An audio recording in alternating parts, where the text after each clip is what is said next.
Според Државниот завод за статистика, цените во јули драстично се покачени за разлика од цените во месец јуни.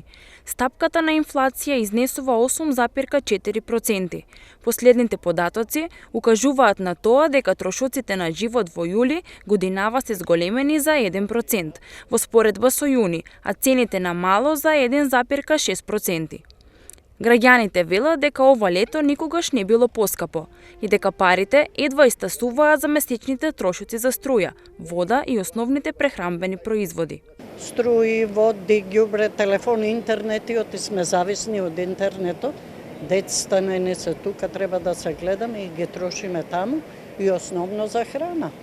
Рачунала, ама не стигат парите.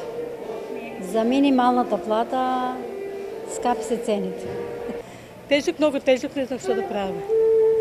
12.000 пензија, секој правиш прво рачуни.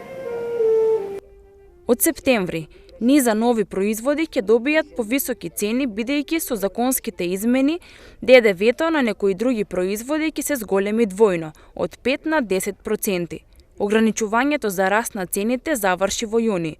Според Министерството, трошоците се стабилизирани, а цените се формираат според новите пазарни услови.